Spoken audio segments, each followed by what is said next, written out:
Thank you. Thank you.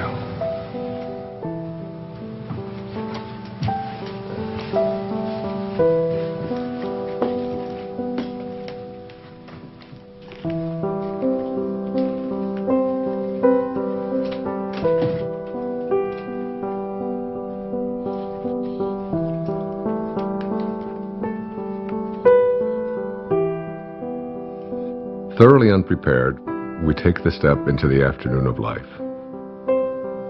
Worse still, we take this step with the false presupposition that our truths and our ideals will serve us as hitherto. But we cannot live the afternoon of life according to the program of life's morning.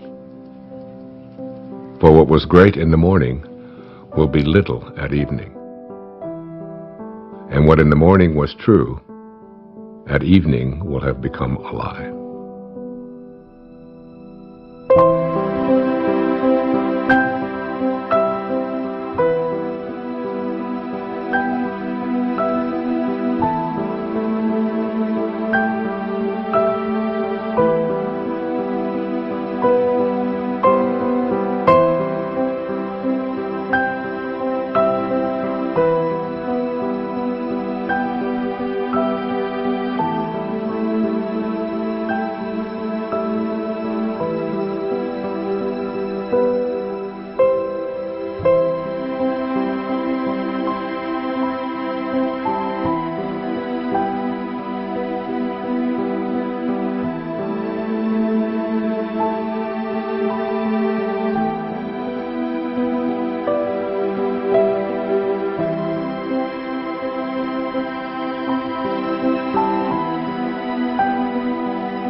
Got him looking on that one, too. They rotate up at the outside. The fence is just getting in the zone. Oh, hi. Hey. Thanks, honey. Oh, hey, can I get some cream? Sure. Sorry. Cheers, though. Thanks. Okay, we're all packed. I got the snacks, got Jason's prescription, boarded the dog, car payment, called the neighbors. Hey, Jack. Jack? Jack, I need you to turn off the video game and come downstairs and have breakfast. We're going to leave in a little bit. Let me just finish this level. Okay, fine, but then we're unplugged all weekend, got it? I don't even know what that means, unplugged. It's a very sad commentary on our life. Hey, sweetie. Time to get up, sweetheart. Is it tomorrow? It is tomorrow. It is, and we're going to go on vacation, and we're going to have so much fun, but we got to miss the traffic, so let's get going. Gotta get up, monkey. Okay, off you go.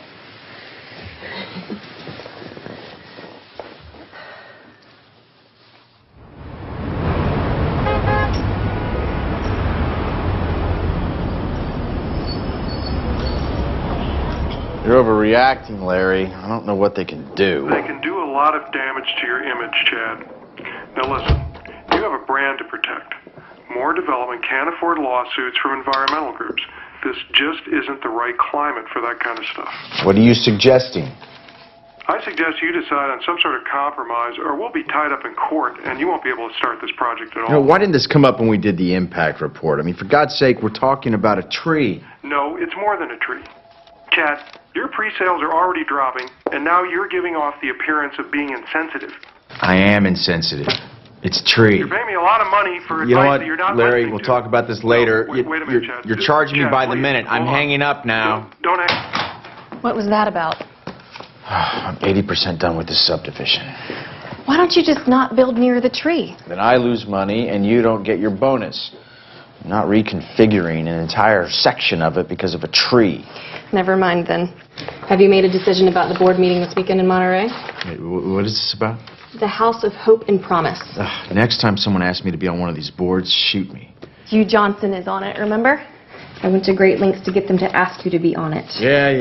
If Hugh Johnson's on the board, I'd better be on the board. In case you've forgotten, the House of Hope rehabilitates homeless families. I have put all of the information in this file for you. You can catch up on their mission in the car on the way there. I know what their mission is. It's to give handouts to people who can't handle things themselves. You know what? I never got a handout, and I managed okay. I will call your publicist and get them to say something about your philanthropic work. Hey, actually, that's a good idea. That'll deflect from the whole tree issue. Always thinking.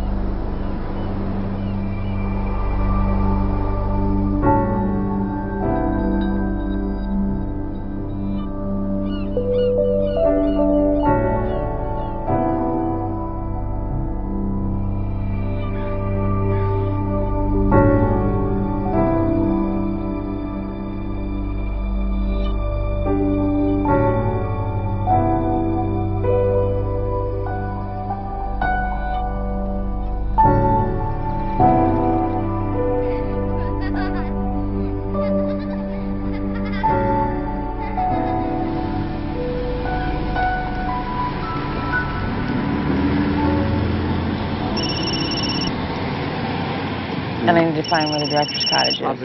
Hello? You gotta get a new van, bro. Yeah, what happened? Well, it's kind of hard to hear you. The reception's shoddy up here. What do you mean they're reconsidering? You're kidding, right? Well, you're my agent. You're too violent. What does that even mean? I don't make slasher films. I make art. You got to convince them of that. Do they even know the talent we have on this? You got to find a way to get them.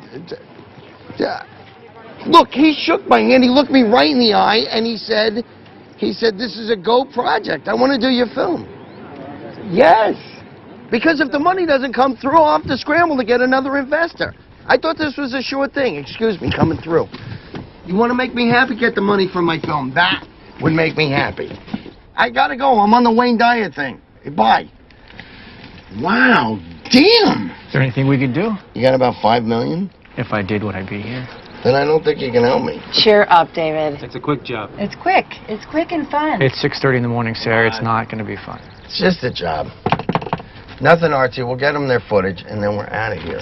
Wayne! Good morning, David. How are you? I'm great. I hope this isn't too early for you. Oh, no, I've been up for hours. Good, good. This is Rob, our cameraman. We're very lucky to have him. Nice to meet you.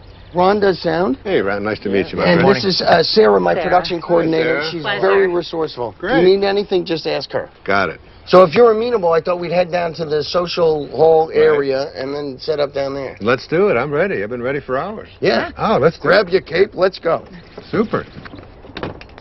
After Do it. you, Johnson. All right. All right. How'd you sleep? I slept great.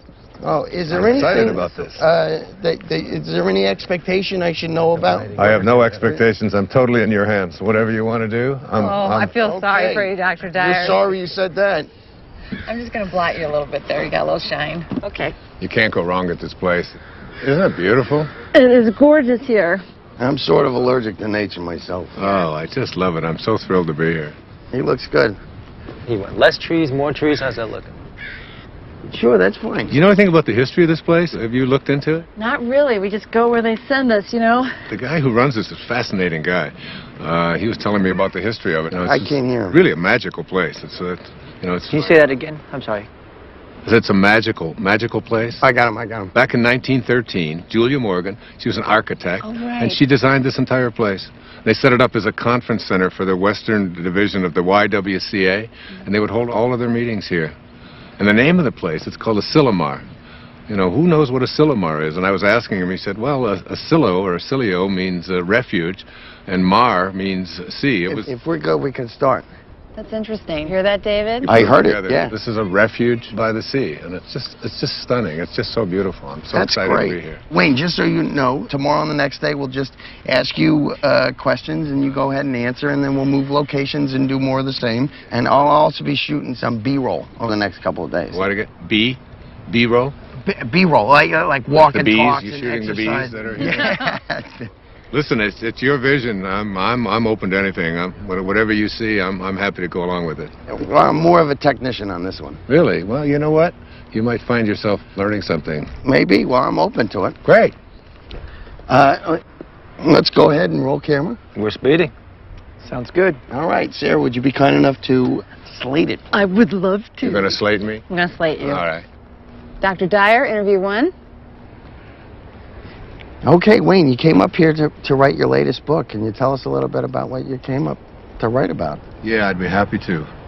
One of the things that has intrigued me over the years is so many people coming up when I talk about purpose and finding meaning in their life is what is my purpose? How do I find it? It always seems to be eluding me. I can't seem to get there. I've always felt that the real purpose of life is just to be happy, to enjoy your life, to get to a place where you're not always trying to get someplace else. So many people spend their lives striving, trying to be someplace that they're not. They never get to arrive. One of the ways to understand about how to find your purpose in your life is to return to nature, to find your own nature.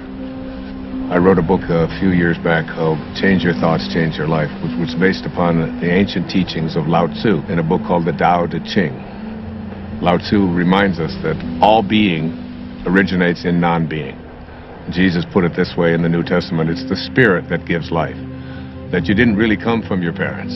You really, all of us came from this place called spirit. And when you showed up here in this world, you showed up here from a tiny little drop of human protoplasm, a speck, if you will, and everything that was in that little speck that became you, everything that you needed was in that tiny little speck. One of the most important metaphors that I ever use is that the first 9 months of your life, from the moment of your conception until the moment of your birth, everything was being handled for you. There was nothing for you to do.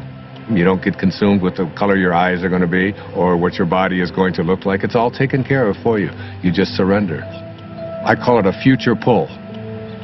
And it's pulling you in the direction of whatever it is that you were supposed to be. And to me, it's not too great a stretch to say if everything you needed for the physical journey was already handled in there, then why not everything for the rest of the journey as well? All of your purpose, it's in there. All of what your personality, it's in there. Everything that you were to be, not just the physical you, but everything, if you just let go and allow. And so we're born. And we look at this beautiful little creature. As parents, I have 8 children. I've seen it happen many times. And you look at this beautiful little child and you look at it and you say, great work, God. Great work. Couldn't be any better. We'll take over from here. And then we're surrounded by all these people, our family, our culture, wherever we go. And we begin to be told that we can't really trust in who we are. Stop it, no, give that to me. We have to trust in something outside of ourselves. And we're on a journey towards ambition. Once you begin to say, we'll take over from here, you introduce something, you just take this perfection and you just edge out the Creator. You edge God out. E-G-O. Ego. This ego is the part of us that starts to tell us who you are is not this perfect divine creation, this piece of God that you came from. It doesn't say that. It says who you are is what you have. It begins with things like our toys, and then our bank accounts, and then the possessions that we have. Before you know it, we begin to identify ourselves on the basis of our possessions. We begin to take on a set of beliefs about the more that I have, the more valuable I am as a person. And so we spend our lives taking these young children and immersing them in a culture that emphasizes more. It becomes almost a mantra of the ego. You have to have more. And the more you have, the more you are aware of how much other people are trying to take it away from you. The more you get consumed with how do I protect it and how do I make more of what I have. The dilemma here is that if you are what you have and things go away, then who you are also goes away in the process. Going somewhere? Yeah, I thought I'd come with you. Why? Why not? Because this is a work thing. I'll be in meetings all day tomorrow. I'll have nothing to do. Doesn't matter if you're busy. I'll go shopping or something. I'll be fine. Hi. Sorry, we won't be needing you after all. Thanks, you can go. What are you doing? Come on, it'll be a beautiful drive. Which car should we take? You are not coming, and I do not want to drive. I want to be driven because I have work to do. Okay, well then I'll drive. Let's take the Porsche. Denise, the place I'm going, it's not the kind of place you're used to. It's rustic. I think I can handle it, Chad. I know how to rough it. You know, I don't understand the sudden desire to spend time together. I just want to get away. Would you prefer I got my own room? Okay, what's wrong with you? Maybe I'm interrupting something. Oh, come on. Are you meeting someone up there? Of course not. Look, I don't even want to go to this thing. Well, then, all the more reason I should go with you. You're not going to fit all those bags in the Porsche. Why don't you help me try? The second aspect of the ego is this idea that I am not only what I have, but I am what I do as well. You going to get that? No, please. Go ahead. Oh, it's all right. No While we're problem. stopped here, do you want anything, Dr. Dyer? You want water or anything? No, I'm fine. Still rolling, guys. We're cutting. What? Oh, keep rolling. Please. So, second component of this ego is the idea that not only is who I am what I have, but it's what I do. And what I do becomes this thing called achievement. And in this whole world of believing that I am what I do, we become consumed with this whole idea of my success, my value, my worth as a human being is based upon how much I accomplish. So I have to make more money, I have to get a promotion, I have to compete with everybody else who's trying to get what I have. We are taught this over and over and over again. All of our young people are taught this when they go out into athletics. The most important thing you can do is be number one, and you say, we're number one, we're better than everybody else. And we constantly find ourselves in this competitive notion again of believing that our world is one in which we have to compete. That's what the ego says. Now, the third aspect of this is the idea that I am what other people think of me. That is, I am my reputation. Particularly, this is relevant for young people who are taught that you have to dress the way other people think, and if other people don't like you, then there's something wrong with you. If you're consumed with that, then you're going to be something different every time you turn around. Now, this is particularly relevant with women, especially in relationship to the family. Women are often taught in our culture and our society that the only way that you can fulfill yourself is by how you relate to your family, to yourself as a daughter, to yourself as a mother, to yourself as a grandmother. And while these are very important and creative aspects of every woman's life, if that's the choice that they make, it's not necessarily the only thing. And many women feel that deep within them that they have a calling to accomplish something great, to make a contribution. And oftentimes we'll put it aside. So what I encourage women to think is, don't ignore that calling inside of you. Don't ignore the part of you that says you came here to create something powerful, and you have just as much of an influence in doing that, just as much of a right to do that as anyone else does. Sure, I saw that one too. I wonder if I can get the whole collection on DVD. I think that might be a possibility. You know what my favorite episode is? I don't. Kick the Can. Now that is a good one. You know, when all the old people become young again. Yes, heartbreaking, isn't it? You know, the other episode I like is the one where... You know what, I'd like to check in. I'm sorry. Are you with the wedding? No. There's a wedding? People actually get married here? Yeah, all the time. I'm not criticizing it. I think it's charming. Chad Moore. More development? Yes? Ethan Lipton. I used to work for your company a few years ago. Oh, right, yeah. Yeah, in accounting. Yeah, sure. Darling, we'll talk later, okay? Okay, good. Oh, be sure to tell the guys to show up on time tomorrow night at the rehearsal dinner. This whole weekend is going to be a continuous celebration of love. Well, I do like love. Well, that's why I'm in this business. Bye. Are you getting married? No, I'm with the band. Oh, well, have a fun weekend of love. You guys too. Do you remember that guy? Not at all. Hi there. Hey, see, I'm checking in. The house of something? Promise and Hope. Promise it. Chad Moore, I'm on the board. Welcome to Asilomar, Mr. Moore. We have you in North or Longviews. If you go out the door and to your left... My wife has joined me unexpectedly, so could we get one of the larger rooms? You don't have to tell him that. Well, they weren't expecting you. You were unexpected. One of the nicer rooms would be wonderful. Thank you. I'm not used to camping. Camping. That's funny. Let me see what I can do for you. There's so much stuff we can do. Oh, that'd be cool. Where are the kids? Huh? Oh, Ethan. Whoa. Jack, Ethan, come over here. Come on. Come on. Get over here. Come here, troopers. Take you and go with your mom. Stand on my toes. Yeah, and also something away from all the noise would be nice. I do have a room on the first floor in the lodge building. Yeah, No, something higher. Of course, Mr. Moore. Do have a room on the second floor. Higher than that, please. I'm afraid that's about as high as we go here. You're kidding. What a waste of real estate. I think you'll like this room. It has a balcony. All right. If you say so. Give me a second. Give that to your mother. Give that to your mother. You heard her. Hand it over. I said we were going to be unplugged this whole weekend. Do you guys just want to go home? No, we're not going to go home. It's no fun. Come here. Stand with me. Here, jump on my feet. Jump on my feet. I'll lift you. There's no way we can have all these meetings with these kids running around and screaming. Have a great stay. Look, I don't need to be having this conversation right now. I don't have time for this. I can't deal with this right now. We move into then the later parts of the ego, which talks about something called separation.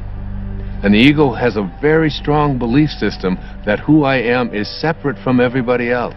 And then another component of the ego teaches us that I'm also separate from everything that's missing in my life, from all the things that I'd like to have. And then finally, the ego teaches us the most egregious error of all. It teaches us that we are separate from God. And one of the simple constructs that you learn in the afternoon of your life when you shift into the meaning phase of your life is to realize that you came from a source. We can call it God, we can call it Tao, it doesn't matter what we call it. And that this source is everywhere. There's no place that it is not. It must be because it creates everything. Everything comes from this source. Then it must be in me. If there's no place that it's not, it must be in me. And if it must be in me, it must also be in whatever it is that I feel to be missing from my life. If you know that, then in some way, everything that's missing from your life that you would like to have, you're already connected to it in spirit. And all you have to do is figure out a way to align yourself with that and have a knowing that you're already connected to it. You just have to bring it on its way. And the way that you think and process. What was that out loud? Yeah, you just said that out loud. Sorry. That's okay. Sorry, it is sorry. intense. There's no question about it. It's very intense. Please continue. Okay. I was saying that as we move into the afternoon of our life, we take the same ego constructs that we learned in the morning of our life, which is all about competition, winning, being better than everybody else, and we try to apply these same constructs to the afternoon of our life. And what happens is we end up living a lie. For what was true in the morning, in the evening, has become a lie. The problem is we don't really know how to move into the meaning phase of our life. This is when we have to learn to go back to those first 9 months, from the moment of our conception until the moment of our birth. Lao Tzu speaks about this in the Tao Te Ching. Let yourself be lived by it. He says that the Tao does nothing. It's leaving nothing undone.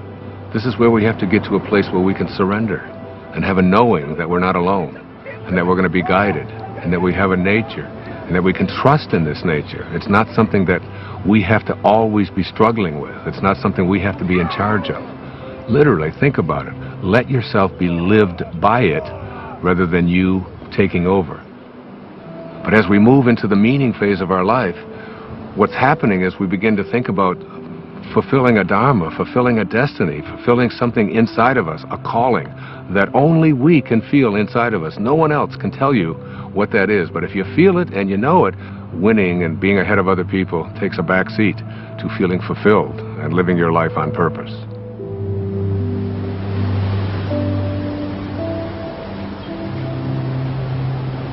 I'm coming to get you.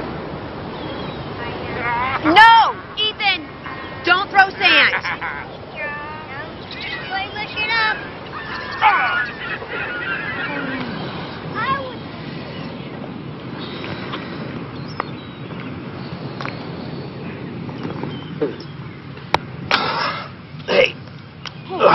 Get anything to drink? Juice box? Sure. I'm gonna go back and get some more sunscreen. Really? We got clouds. No, they can still get burned. Okay. You gonna walk back? Yeah, I'll be fast. Well, we can wrap it up here. No, look at them. They're having so much fun. I don't want to drag them away. I'll be right back. Okay.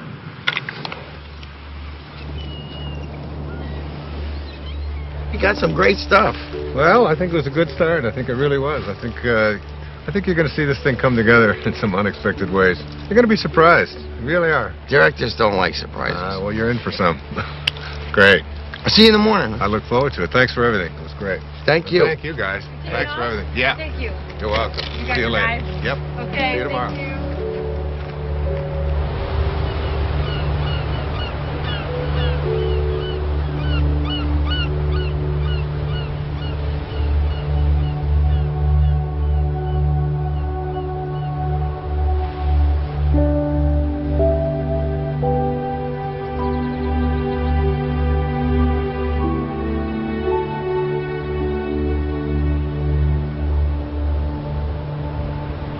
Amazing, isn't it? Yes, it is. Looks like they're reaching for each other. Sorry? Well, the trees, it looks just like they're reaching for each other.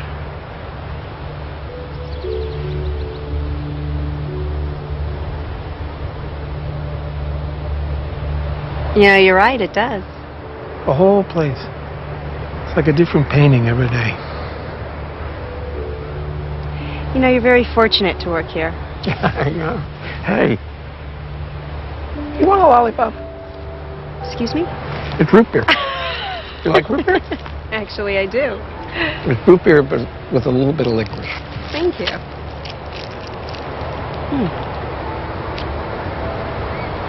I like it.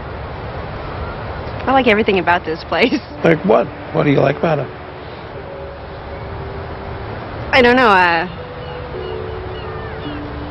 it's just, it's so beautiful. I can't describe it. In words, yeah. I guess so. I mean, words versus images. Images? Pictures.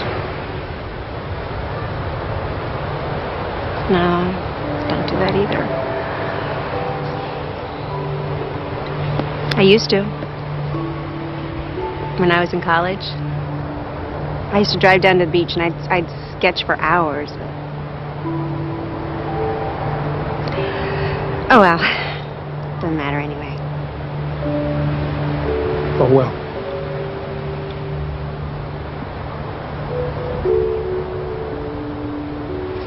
Hey, Mom.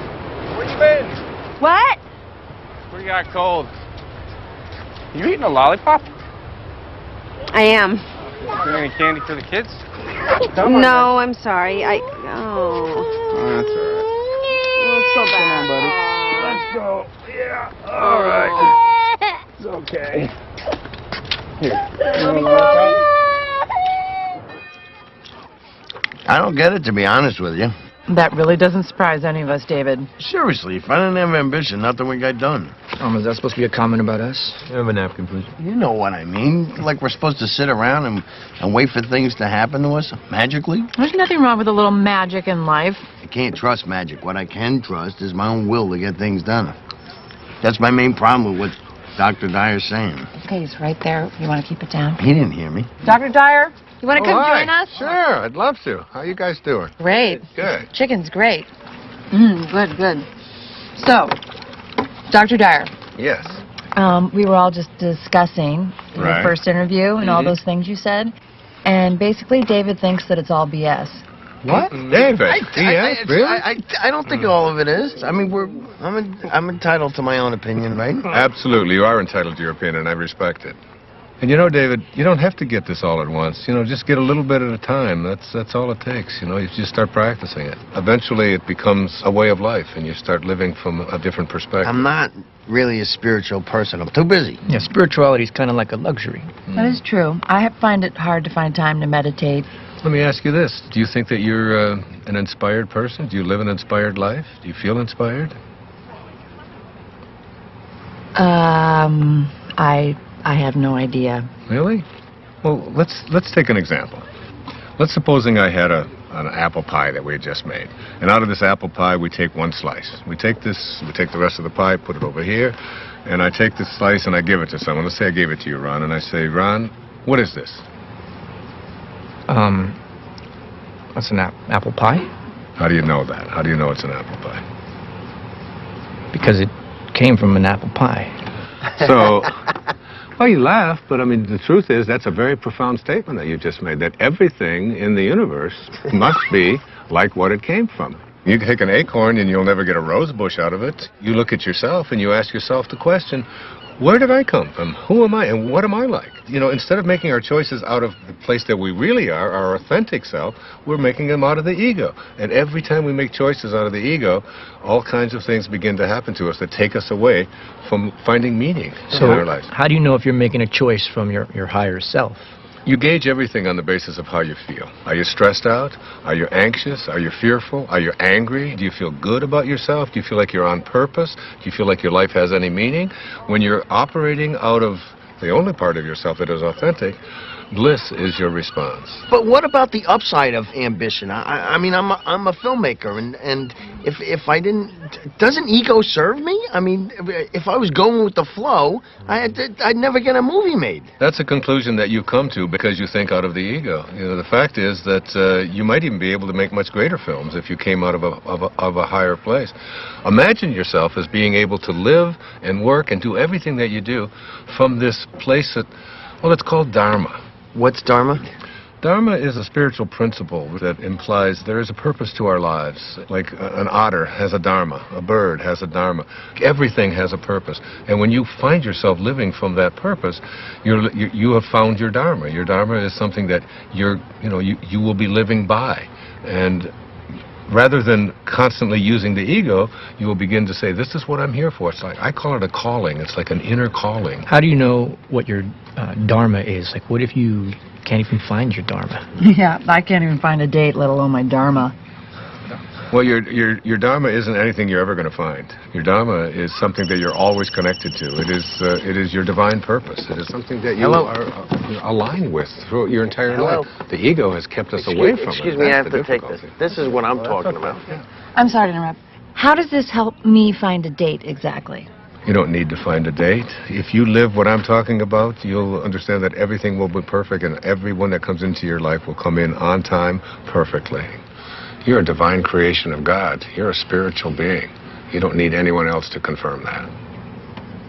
I love that. It's true. Dr. Dyer said it was. It is true.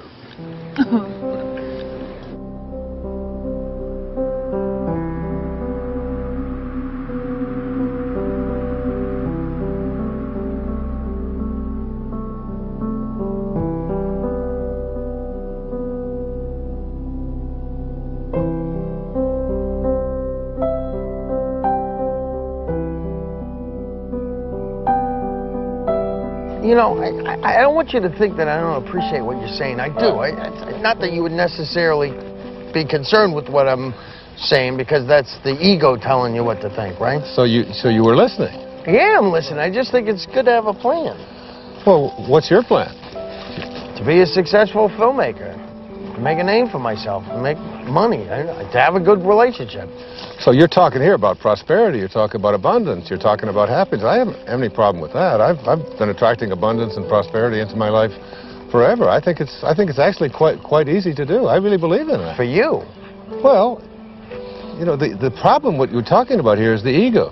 The ego and your attachments. You know, you become attached to you know, how much money you're making and how well your film is doing, and is everything working the way I've been told that it should work. When you become attached to things and they go away, you then lose who you are. But it feels so much like survival. We're not talking about survival here. We're talking about a shift away from the morning of your life and having to do everything for external reasons and moving into a higher place in your life. Why don't we start with that tomorrow? How to make this shift? It's a good idea. You know, I tell my audiences all the time that if this is something new to you and you've never heard it before, There's a shift probably heading your way as well. Ha! That's all I need. It could happen.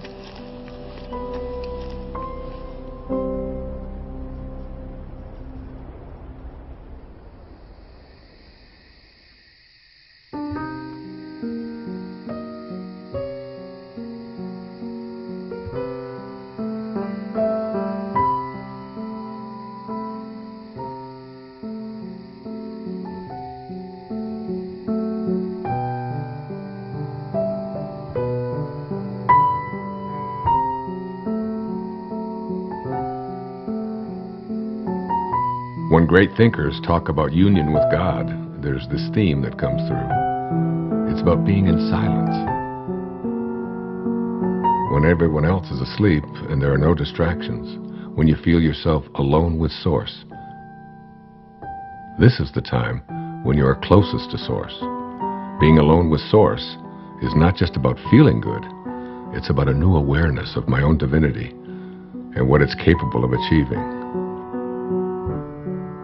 It's all about returning back to the place that you came from. T.S. Eliot has a great quote, "We shall not cease from exploration. And the end of all our exploring will be to arrive where we started and know the place for the first time." I got a cut. Wayne, hold there for a minute. Hold there, Wayne, for a second. What is it? It's a bad angle. I gotta be lower. How long? 5 minutes. Wayne, take 5. Just hang there. We're readjusting the shot. Absolutely, no problem. You want some water, Dr. Dyer? No, thanks. I have an ocean here. Finish that test real quick. Hi, you've reached the office of Alex Chase at ICM. Please leave a message for Alex or Jason at the tone. Thanks. Alex, it's David. Call me back when you get this. I'm getting a little antsy. I think we should have heard by now. What did the executive say? Do you know anything? And why haven't I had a meeting yet? See the difference? Yeah, call me back. I'd appreciate it. Ooh. Wayne Dyer interviews day 2. Rolling. Okay, we'll start with the transition from ambition to meaning. Great. It's a good idea. I can give you an example from my own life. It might be helpful. When I first started writing, I was very blessed to be considered, quote, successful. My motivation very often became how much money was I going to make on this book? What was my next contract going to look like? How many weeks did it appear on the New York Times bestseller list? What position was it? Did you get on the Tonight Show? Did you get on the Donahue Show? Hold on, I'm confused. Yeah? Yeah, if you were a success, who cares what was motivating you? Well, I guess you begin to change your definition of what it is that constitutes success. I mean, success can be identified in those terms, and there are other ways to look at it as well. But there's people listening to you. I mean, where would you be if you didn't initiate it? I mean, it got you started, right? I'm sorry to interrupt. Are we switching to a Q&A format? I'm just curious. Sorry. No, that's okay. It's a very normal question. It's a very common concern that people have. For myself, we talked about my writing, David, and yes, by all means it was successful, but there was a part of me, inside of me, that said, there's something more for me. I was writing books about psychology, your erroneous zones, pulling your own strings, the sky's the limit. All of them were doing well. All of them were bestsellers. It was all. But inside of me, I was shifting. There was a calling to something else, and I could see the shift taking place in my life. And the shift was, it was more in the direction of spirituality. It was more in the direction of higher consciousness. I began to become excited and thrilled by reading people like Krishnamurti, by reading people like Muktananda. And I remember going to my agent and I said, I want to write a book about how to take some of these great spiritual ideas. He said, no. You're going to write a book about sex. He said, this is going to sell. This is like Dr. Ruth has got one, but you're way better than Dr. Ruth. You know, and he's going on and on. And he said, and then I've got a second book for you, and we're going to do a 2-book deal. And you're going to write a book about how to make money. You know, Wayne Dyer's approach to making money. And I'd say, Artie, I said, I can't do that. I said, I have to write about it. He said, no, nobody's going to buy this stuff. He said, that's the airy-fairy stuff. That's out there. That's all that new agey stuff. He said, you don't want to. I said, but I have to write that. That's what I'm living. That's what I'm feeling. It's so exciting. And I remember submitting the proposal to him, and he said, all right, I'll send it in. And they reluctantly, they didn't give me much of an advance at all because they didn't even believe in it. But off I went. There was a strong inner kind of feeling that I had something greater to give. I had something that I had to do that was beyond just going through the motions, just doing what I had already mastered, what I knew how to do. I remember when I made the shift, even though there was a little bit of fear, I remember feeling probably the freest that I'd felt ever in my life. I wasn't motivated by whether people are going to buy it, how much money I'm going to make, whether people are going to put me on a bestseller list. Those became external kind of factors. Those became things that started to chase me rather than me chasing it. Basically, I think, David, what I'm trying to say to you is that you get to a place in your life where you start to be guided by something that's larger than yourself. Just stay aligned with what you're here for, and stay in harmony with Spirit, with God, with Source. Stay there. And as you stay there, the meaning phase of your life begins to take over. And once you cross over into the afternoon of your life, it's impossible to go back. Wait, Monday? You can't keep telling me Monday. If it was coming through, it would come through like 5 Mondays ago. Well, we can take a pause here for a second. You are not telling me this right now. What do you mean? They're replacing me? You don't know what to tell me? This movie meant everything to me. I bought them this movie! It's my movie! This movie meant everything to me! Damn it! Okay, this would be a great place to break. Is he okay, you think? I think he's going to be fine. Let's just call it lunch. Everybody get something to eat, okay? And then, as soon as I...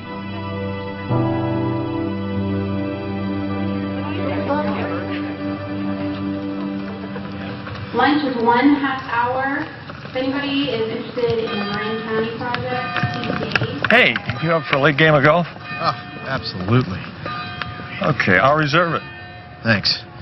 You know how long this meeting's going to last after lunch? I don't really know. I think they're saving some of the big items until the end. Like what? Well, they're $1 million down in the San Francisco project. The contractor underbid, now they're over budget. You know what? Listen, you can catch me up on all that stuff this afternoon when we play golf. You're not coming back? Oh, no, I am. I'm going to try. I just got a lot of work to do. See you later. Okay.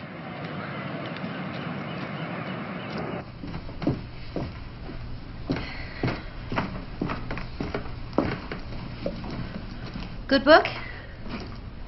Not bad. I'm sort of a slow reader, but it's being patient with me. You said you worked for my husband? A long time ago. I don't think he remembers me. Oh, I think he remembers you. Well, he let a bunch of us go all at once, because, he needed to scale back. Sorry about that. Hey, it's okay, truly. It's one of the best things that ever happened to me. I needed to try some different things, pursue some other avenues. Like your music? Like my music, yeah. Well, it sounds like your story has a happy ending. Not yet, I hope. No. Don't rush me now. No, that's not what I meant. I meant you seem happy. Well. Hey, you know what? You and Chad ought to come to this party that we're playing at tonight. Oh, thanks anyway. Yeah, come on. It's supposed to be a continuous celebration of love. Isn't that what she called it? Oh, yes, I think she did. Okay, so you guys have to be there to help us continuously celebrate. I can't crash a party. I just invited you. You can't invite us. Too late. Sorry. Happened. No. Thanks, though. I'll see you around. Okay. Wear something comfortable.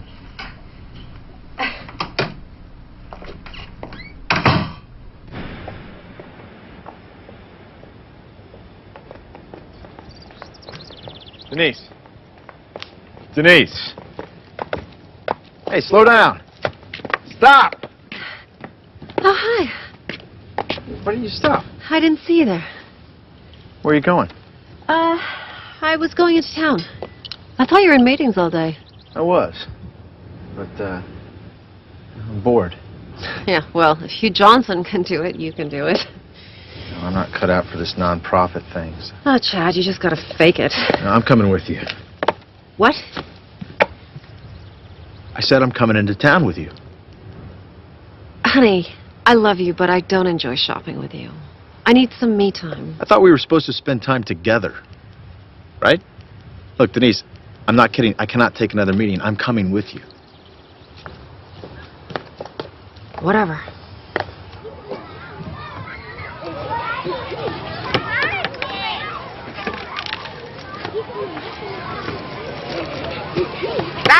Hey! Guys! Stop it! Take it over there or you're going to lose the water guns. Oh, they got you all wet. Oh, it's no big deal. It's just water. Water is soft. Don't give it another thought. It's great. I am so sorry. Don't be sorry. I've got 8 kids of my own. I've got grandchildren. You know, these things happen. Things get messy once in a while. It's fun. Well, thank you. That makes me feel a little bit better. I always see it as an opportunity to sort of practice what I call non-interference. Oh, I wish I could do that. Oh, you can. Of course you can. Really? I mean, I'm their mother. Isn't that a little irresponsible? I don't see it as irresponsible at all. I think parenting is not about having children lean on you. It's about making leaning unnecessary. Yeah, they've got a compass. Let them follow their own compass. What would I do with myself if I wasn't interfering? Oh, I don't know. Do you ever think about music or art or something like that? How'd you know? Know what? Nothing. Thank you. It was really, really nice talking to you. Well, you too. God bless you. Namaste. Namaste. All right, guys, come on. Time for lunch. I don't want to eat. Me either. Before they eat them. Just come and eat when you're hungry.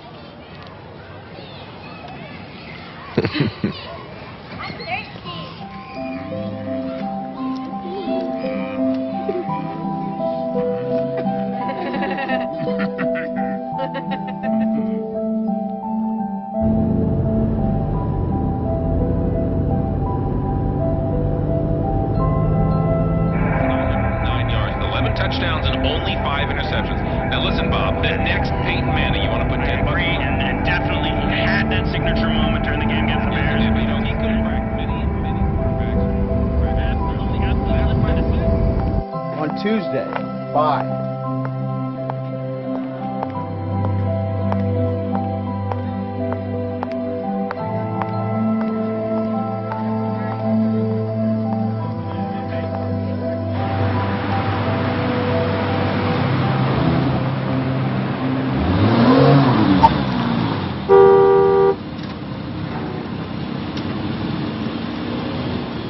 I think I'll return that dress. One you just bought? The red one. I waited 45 minutes for you to decide if you were going to buy that. I don't think I like it. Then why'd you buy it? Actually, I think I already have it. It took you an hour to buy a dress that you already have. This is exactly why you shouldn't come shopping with me. Oh, I've got an idea. How about if we just not talk to each other at all?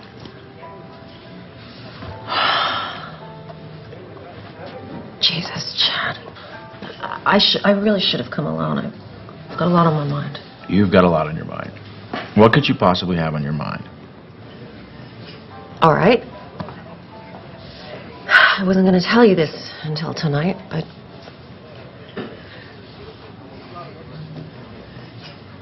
What? This weekend is a write-off for you, right? Because you're on the board of that charity. Right. You're about to have another write-off. What's that supposed to mean? Ugh, God, I'm trying to put this in a way you can relate to. Yeah, well, I'm not relating. I'm pregnant. What? You're joking. No, I'm not joking. I don't want kids. I know. I didn't either. But this just happened, and I thought, I don't know, maybe it's time for change. You know, that we should experience this thing that everyone says is so wonderful. You know, maybe it's time to stop being so selfish and start thinking about something other than... selfish. I like being selfish. I like our lives. We come and go when we want. We're happy. Oh, you think we're happy, Chad? I don't know if we're happy. I mean, God, you're always at work. We never see each other anymore. I'm always at work because I need to buy you the things that you want, Denise. Cars, clothes, houses, everything you want. But still, it's not enough to make you happy. Please, keep it down. I want this baby. I think it could be the most wonderful thing we could do with our lives. Come on, I get what this is about. This is about you feeling like you haven't done anything in your life. So you think you need a baby to feel validated. Well, you know what? I don't. I've worked my way up from nothing, and I will not sacrifice our lifestyle so that you can indulge in yet another distraction. Wow. A baby is not a pair of shoes, Denise. I know that, Chad. You are so cruel and you're so mean. God, you used to be fun. What happened? You planned this, didn't you? It was an accident. Sir, I'm going to have to ask you to leave. Please. It can happen. How could you do this? How could you do this? Thank you so much. Thank you for making this the tender, precious moment that every Tender, woman precious dreams about. moment? We don't have tender, precious No, moments. we You know what we don't. did have? We had a prenup, an agreement. You signed it. No kids. I know, and I changed my mind, okay? People can change. Well, you know what? Chad. I didn't change my mind. What are you going to do about it? Divorce me because I'm pregnant? I might. As a matter of fact, I'm definitely divorcing you. Will you please shut up? I'm definitely Fine, I don't care. Go ahead. I'm better off raising this baby without you. Good luck. You signed that prenup. You won't get much. I'll make sure of I it. hate you!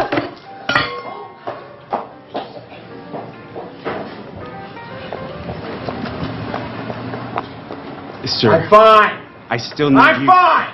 Sir, I am still going to have to ask you to leave. Oh, I'm leaving. Don't worry about paying. No, I am definitely paying for this meal. Please, sir, it's not necessary. Oh, she's got my wallet. Hey! You took my wallet, you kleptomaniac! You left it in the room, you moron! I'm calling my lawyer. I'm calling my lawyer right Oh, now. really? How are you going to do that without your precious phone?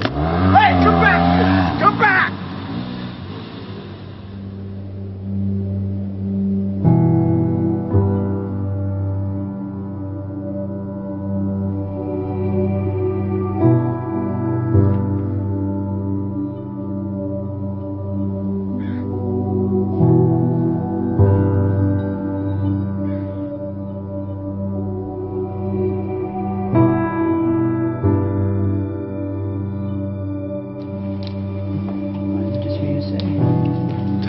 Testing. 1, 2, 3. Can you hear me? Great. Okay. Dave. Nice of it being in the cold, Hey. huh? It is. You want to stay with the same frame size, right? Yeah, sure. Okay, guys. Ready. Okay. Rising. Okay, Wayne, can you just shift your chair just a tiny... Sure. How's that? Oh, perfect. Okay. Perfect. Okay, so we good? We are good. All right. David. We're rolling. David? David, why don't we take it from where Wayne was talking about the shift? We can just continue from there. Sounds good to me. Okay, this shift, this movement from ambition to meaning, from the morning to the afternoon of your life, generally it's preceded by what we call a quantum moment. Sounds strange perhaps to use a term like that, but quantum moment really refers to the characteristics of what it is like when you have what Maslow called a peak experience. The first of these qualities, there's 4 of them. The first of them is that it's very vivid. The second quality or characteristic of these quantum moments is that it's a surprise. And the third characteristic of these quantum moments is that they are benevolent. They always feel good. The fourth and final quality is that it's enduring. That is, it isn't just something that comes and then goes and it's out the window. It lasts with you forever. For example, I left drinking behind in my life 21 years ago. And I couldn't even imagine that I could have given it up because I'd always had 2 or 3 beers every single day for the previous 10, 15, 20 years. I couldn't even remember a day when I hadn't. And I knew that I had to make that change. And it was 4:05 a.m. in the morning. I could remember the clock when it turned. I woke up, and there was like a breeze in the room, something that I'd never experienced before. The smell of roses. This was 21 years ago now. I can tell you what was hanging on the closet, the hook that I had there. On the mirror there, I had a cartoon that I had there. I can still see that thing exactly as if it happened this morning. The vividness of this is something that I've never ever been able to forget. I can remember how surprised I was at what was happening at that time. It was almost as if some kind of force had taken over, and I was just amazed by it. So if you're lucky this happens to you, David, it has nothing to do with luck. It's like when the moment is right, when you are in a different state, in a different place in your life, exactly what is supposed to happen will happen for you. The low points in your own life, these times when you think that nothing could go any worse, oftentimes are the things that we need to propel ourselves to a higher place. Let me give you an example. The night before that moment that I just described to you, I had taken my entire family, 5 children, and my wife, and we had all gone to this restaurant. And like I always did, every single time I went to a restaurant, I ordered not just 1 beer, but 2. And that was so that in case the waiter wasn't there when I wanted my second one, I would be able to have it. And the waiter said to me, "Oh, excuse me, sir." He said, "I'm sorry, but I can't serve you alcohol." And I said, "Why?" He said, "Well, last night one of our waiters served someone who was underage, and we had our license suspended." I said, "Come on, we're getting out of here." And I made each one of my children get up, get back into the car, strapped into their car seats and so on. My wife, who, God knows, had so much to do, and it was such a hardship for her. But it didn't seem to matter to me at that time, because I wanted to have my beers, and I was making myself more important than everyone else. And we drove off and went to another restaurant. And I can remember thinking that night as I went to sleep how ashamed I was. My wife tried to talk to me a little bit about it, but I would have none of it. I was right, and that's just what the ego always makes you. It makes you right. And that night, that experience that I had at 4:05 a.m. the next day, not only did it get me off of alcohol, it probably saved my life. It transformed my life in so many different ways. And it was all because I was open to it. You don't believe that? Sounds like more sitting around until some sort of epiphany comes to you. It's not about waiting around. You know, in the Tao, one of the great lessons that I learned is that it teaches us how to be soft, how to be flexible, how to not be always in control. One of the great teachings of the Tao says that let yourself be lived by it. But you didn't do anything. That's the whole point. That's the place you want to get to, where you just allow. In the recovery movement, it's called letting go and letting God. Allowing this source that is always flowing through each and every one of us to do and perform its magic. And that magic will always work in our best interest if we just surrender to it. If you could just stop interfering in your own life and just let yourself be done. If you can get to that place, nothing will be left undone. Everything that you need will be there for you.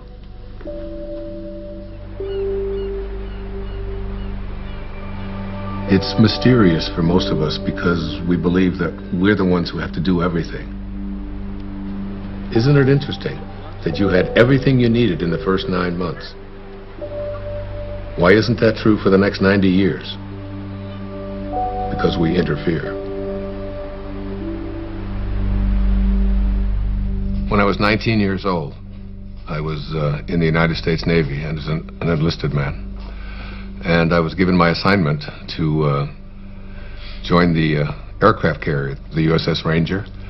And it was on deployment in Yokosuka, Japan. So I boarded a refrigerator ship, the USS Vega, in Alameda, California. And just as I was getting on that ship to take my 29-day voyage across the Pacific Ocean, my Uncle Bill Volek, who was a school teacher in Hayward, California, handed me a copy of a book. And the book was a collection of short stories written by Leo Tolstoy. He wrote not just great novels and great stories, but great spiritual literature as well. He was considered to be the soul of Russia. And the first story in this collection was called The Death of Ivan Ilyich. Now, Ivan Ilyich was a judge who lived in Moscow. One of the more important features of this story is his relationship to his wife, who he basically hated because he despised his work. And he felt that she had pressured him and pushed him into doing this, that it was a prestigious thing to do. And he was filled with internal rage and anger at what he had done. The title of the story kind of gives it away, The Death of Ivan Ilyich. You know he's going to die. Now, Ivan Ilyich was lying on his deathbed, and his wife is holding his hand, this woman that basically he despised for all of his life. And he looks up into her eyes, and his last words are, "What if my whole life has been wrong? and he died.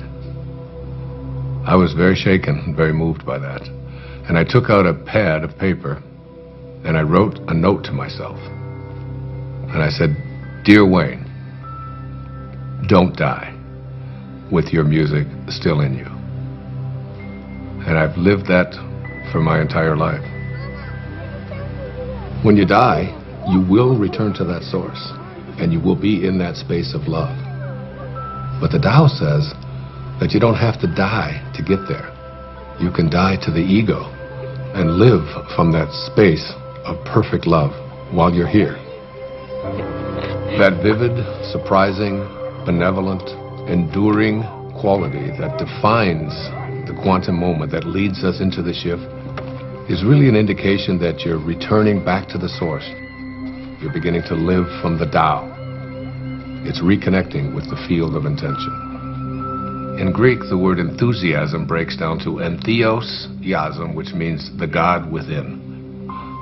When you have passion, when you have enthusiasm for something inside of you, that's really God speaking to you and saying to you, don't get to the end of your life and have to be able to say what Ivan Illich said, what if my whole life has been wrong? I can't think of a greater tragedy than that.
Hey, Mom!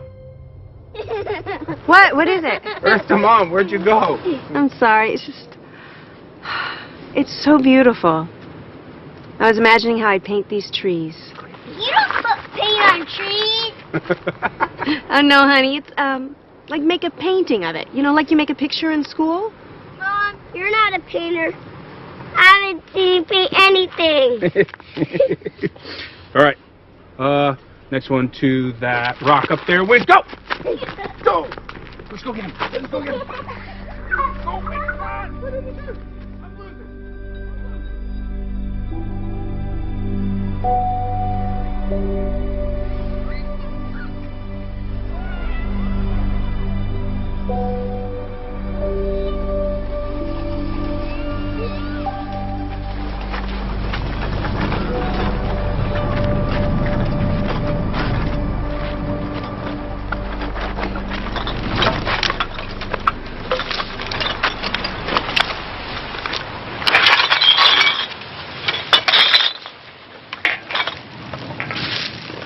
Hey, here's some money.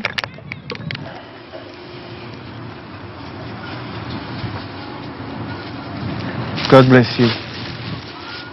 What? I said, God bless you. Why would you say that? I didn't even give you any money. You got any money? Not at the moment. But you? Need to call a cab. Hey, here you go. It should help you. Thanks. Wouldn't happen to have a cell phone in there, would you? I don't need one. You make money with that stuff? I make good money. Where do you live? Over there. Over there. But my favorite place is there. Under that tree. That's my favorite. I know that tree. We're friends. It's a good one, huh? You know what you gotta do? You get some of these bottles, and you can make some money. There's a machine down there. You put the bottles in, and you make some money. Thanks. Maybe I can save up for a cell phone.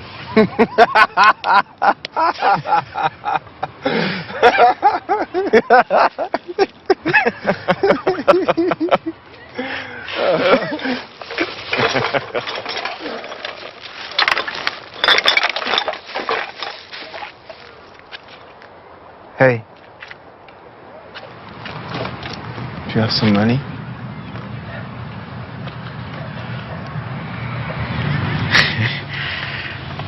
I do. I have 6 pennies. God bless you.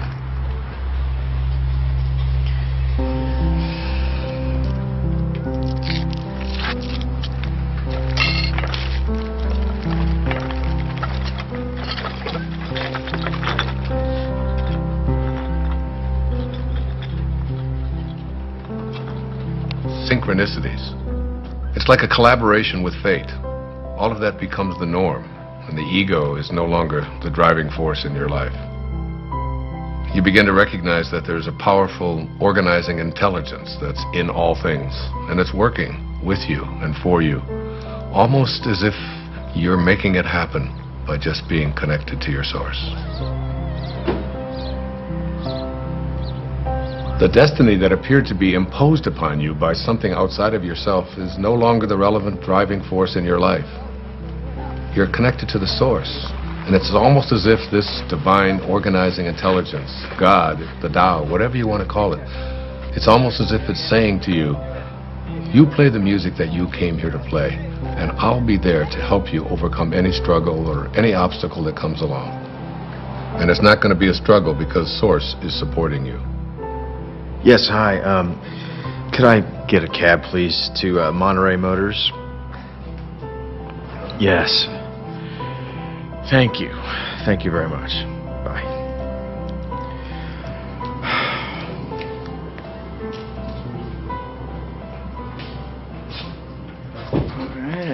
I can't stop thinking about what you said about a destiny being imposed upon you.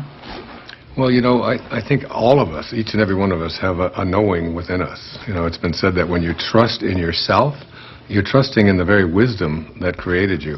It's there to tell us who we are and what we're meant to be. I know, but so much of society is putting stuff You wanna get a on drink? people. It seems No, like all the I'm good. time. Dr. Dyer, can I ask you a question? Sure. Are men and women different when it comes to this? Do they shift differently? It's very different, as a matter of fact. There's some recent studies that have just been published on that. I'd be happy to share them with you if you like. That would be great. Okay, super. All right, I'm taking off. Okay, man, I'll catch up with you. So there was this incredible study done. It's I've got it right here. It's called The Moment That Turns Your Values Upside Down.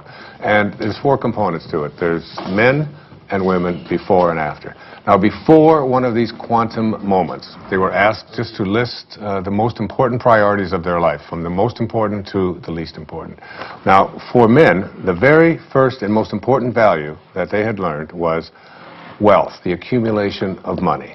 It's not really that big a surprise, because we are taught as men when we're growing up that your job is to support your family, your job is to get ahead. And the second most important value for all of these men was a sense of adventure, to go out there and, you know, conquer the world. Be the guy. Yeah, absolutely, be the macho guy. The third was achievement. You know, as men, we're raised to believe that you are what you do, what you accomplish, what you're able to create. The fourth is the idea of pleasure. You know, going out with the guys, getting as many dates as you can, having as much fun as you possibly can. The fifth of these is to be respected, all right? And we all know as men what that means, you know? You're not giving me any respect, man. And then you get out there, and when you're growing up and you're a kid, and if you don't get respect, you're having fights. Here are the top priorities of our lives, you know, be able to make money, to have a sense of adventure, to have, you know, to achieve, to feel pleasure, to be respected. That's basically the morning of our life. This sounds like my list. What are you talking about? When was the last time you had fun? Oh, do not even listen to her. I know how to have fun. Do you mind? I'm trying to hear Wayne. Go on. Thank you. I appreciate that. All right. So the second part of the study, which is the after. A quantum shift has taken place. Same questions, only it's many years later, and they followed this over a lifetime. And the number one value is spirituality. Spirituality. The number one thing. It has gone from making money to spirituality, which wasn't even on the list before. You can't even find it. I've got the top 15 of them listed right here. It's not even on there. The second one is personal peace. Less anxiety, less stress, if you will. The third one is family. Now, family was on the other list, but it was way down before. Now, what happens after one of these moments, you begin to look around and say, what is it that's important to me in my life? And then the next is God's will. This is the one that says, I have a sense of purpose. And then honesty is the fifth quality. Not just honest that I don't steal, but how honest am I as a man, you know, with my feelings, with yeah, that's exactly right, you know. Those are the top qualities for men. So there's the before and there's the after. You can see what a significant change this is, what a shift has taken place here. Hey, everybody. Hello.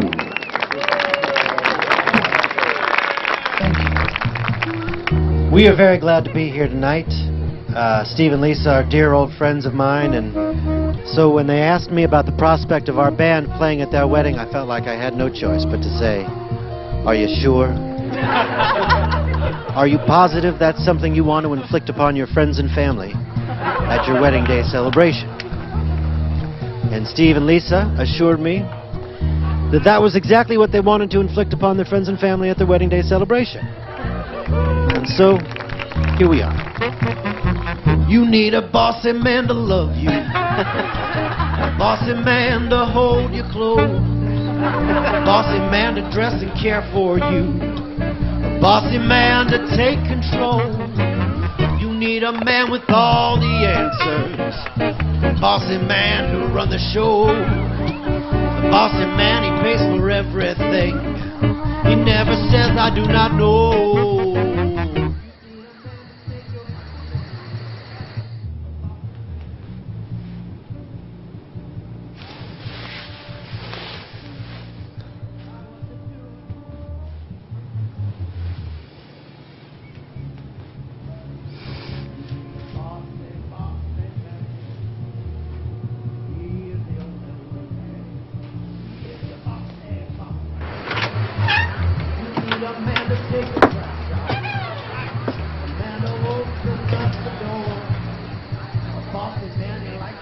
Okay. I know what you're going to ask. I can already tell. Yeah. What's the deal with the women? Bring it on. For women, it's even more astonishing. Before one of these quantum moments, the number one value is family. And it's not surprising because women are kind of raised in our society, in our culture, to be a good mother, to be a good daughter, to support your family, to take care of your children and so on. The second one, which may surprise you, was a sense of independence, of feeling as if I would like to feel independent. Women are very conflicted. Yeah, makes sense. The third was career. Now, very often, women never even felt that they had a right to go for a career because they were obligated to be taking care of their family. And this is not a put-down of that at all. What we're saying here is that there's something more. The fourth quality for women was fitting in, having to be like everybody else and so on. Yeah. And then finally, attractiveness. And this became not just like it's nice to look nice, but my whole values are, and how do I look, and where do we get this? You know what? That is so scary when you break it down like that, because where is it that we learn as women we're supposed to be pleasing everybody else all the time? Well, go on the newsstand. You know, all you see are magazines with pictures of girls with waists this big and, you know, with implants, lots of emphasis on makeup, having the right labels, carrying the right bags, and so on. So these became the top qualities or characteristics or values for women before one of these shifts. Well, I hope the after list is better. Their values shift dramatically. The number one value for women after having this experience is right here, is my own personal growth. Now remember, before it was like taking care of everybody else, doing the right thing, fitting in, and now it's all of a sudden, how am I growing as a human being? How do I feel about myself? The second is a sense of self-esteem. Am I worth anything? How do I feel about myself? Am I a valuable human being? The third one is spirituality. My sense of my connectedness to something bigger and greater than myself. And then happiness. Again, this wasn't even on the list. It was almost at the bottom of the list before.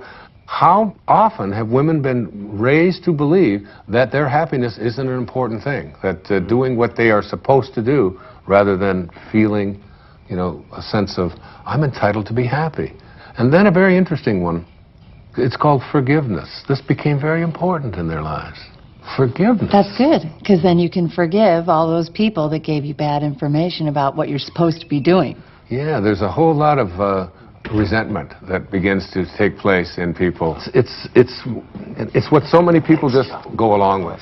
Oh, right. Joe. This is great. Hey, you're the best. Thank you so much. Yeah, this is great. We should be filming this. Thank you very much. Good night, guys. You guys did so well in the hike today. Good night. Can I have a glass of water? Of course you can.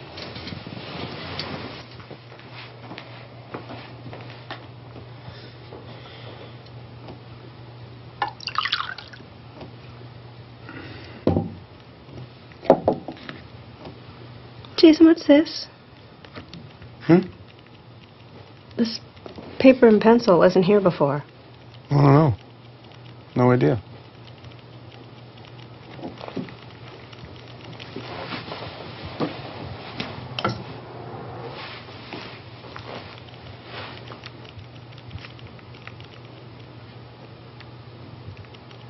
Hey, Jason?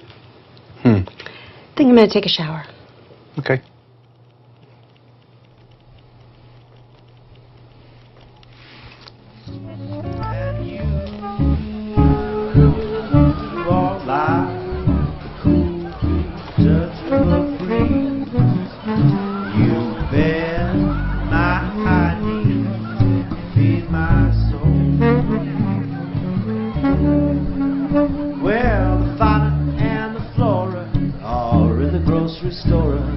Someone's getting rascally and spry. Fauna says to Flora, I really do adore ya.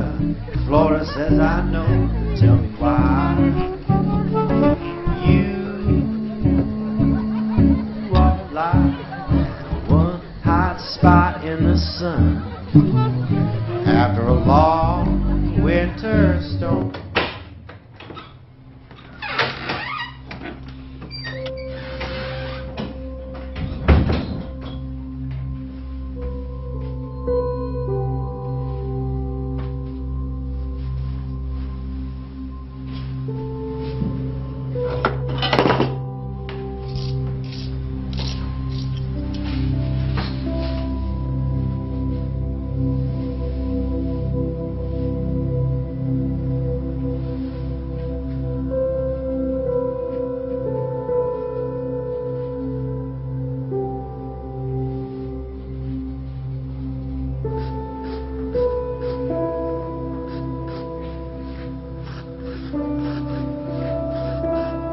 I don't know, would you guys like to hear, I think maybe the only true miracle that ever happened to me in my life. A real miracle? Yeah, it was an authentic miracle for me. It was a healing that took place that I still can't explain. So it was in the year 2000, and I had taken a group of 25 people on a spiritual tour to Assisi. I've made several visits there. In fact, I wrote an entire book called There's a Spiritual Solution to Every Problem, based upon the prayer of St. Francis. And I lectured for a couple of hours about it, and we all had visited the places where St. Francis had lived and performed so many of his miracles. The next day, we were going to take a tour to a place called San Damiano, where St. Clare, who was the first female to ever become a part of the Franciscans, lived. And on the third floor there was the bedroom, exactly as it was in the 13th century. There was a young man on that trip. He was 21 years old. His name was John. He was from Pennsylvania. He had cerebral palsy, and he had 2 very heavy braces on each one of his legs. We were going to go up to the 3rd floor. Now, this was a winding staircase to get up to the 3rd level where St. Clare's bedroom was. Now, John, in order to be able to go up the steps, he would have to move his leg out like this, you can imagine, and then he would go up the step, and then he'd bring the other one down, and then he'd go up the next step, and he would bring it back because his legs were stiff. But as we started to get into the very narrow part of the staircase, he couldn't, his legs wouldn't go out. He could only go this far, so he couldn't go up. And you can imagine he couldn't go down. It was impossible for him to go down. So there he was stuck. I was ahead of him. And he stopped me and he said, "Wayne, I'm in trouble. I can't go up another step because I can't get my leg out to the side. There's no room and I can't go back down. What are we going to do?" And there was a whole row of people behind waiting to go up this very narrow staircase. So you have the picture?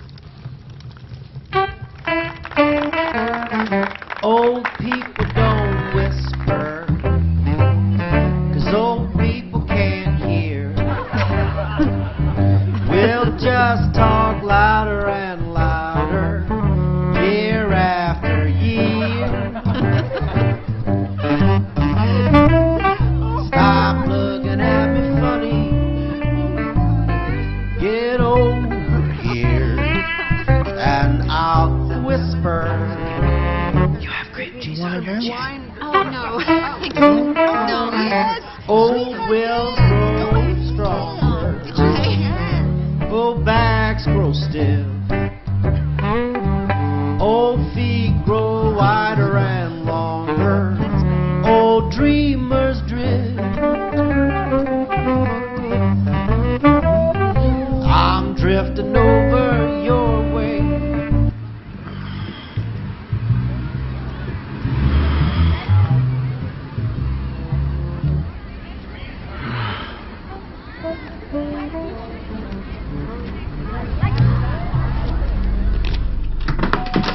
Denise?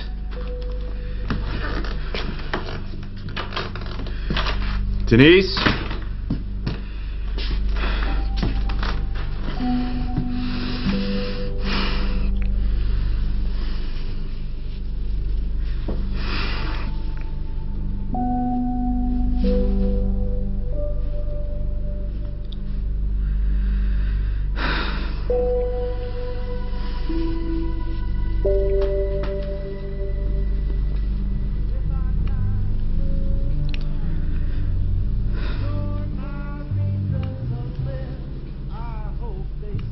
So I said to him, without even thinking, "John, what I want you to do is just strap yourself on over my back and put your arms around my neck and just lean over and I will carry you up these steps." Now, what I haven't told you is that before we went on this trip, I had done some major damage to this right knee of mine, to a point where I had it examined by several orthopedic physicians, and I was told that there would come a time soon when I would have to have this knee replaced because it was down to bone on bone. So as he got on my back, and now we're talking about 240 pounds or so, he went, I went about 3 steps and I realized that my knee was about to collapse and I was going to go straight down. And I had a quick vision of what the newspapers and the CC Daily News were going to say the next morning. Spiritual teacher collapses, bottom of the stairs, 40 people dead. You know, it was like, and so as my knee started to go down, at that moment, I saw a vision of St. Francis. I had a vision of what he would look like, and he didn't say a word. It was very, very quick, and he just went like this with his hands. In other words, stand up. And suddenly, and I had the fragrance of roses was in there, the same fragrance that I had, remember in the story I told you? In that quantum moment when I had that, the same kind of thing. And I stood up, and I started walking up the steps with him, and my knee just suddenly righted itself. It was fine. Not only did it right itself, but I suddenly had like a burst of energy like I've never had before. And I started walking faster with him on my back. Then I started running. And I ran up all of the stairs. My wife was waiting at the top, and she said, "What happened to you, and what are you doing? And everybody else is out of breath." And I said, I had a miracle. I just don't know what happened. And I realized that my knee didn't hurt anymore at all, and I wasn't limping, and I had no pain in it at all. By the way, I've never had any surgery, anything ever done to this knee. It was a healing that had taken place in that moment.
Hey, you coming to bed?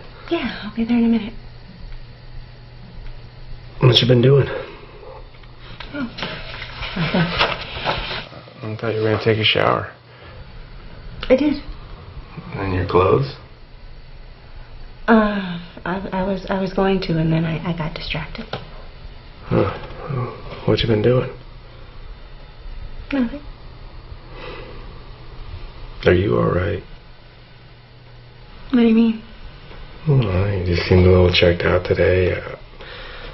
Just wondering if anything was wrong, or... No, I'm fine. Don't worry.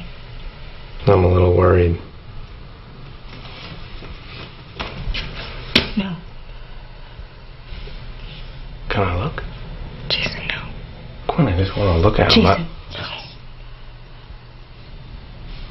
I love what you do. I just wanted to look. Can you please go? Quinn, I just want to Just go. Please? No. You know, really, you're not very good anyway. Really, don't bother. Don't bother.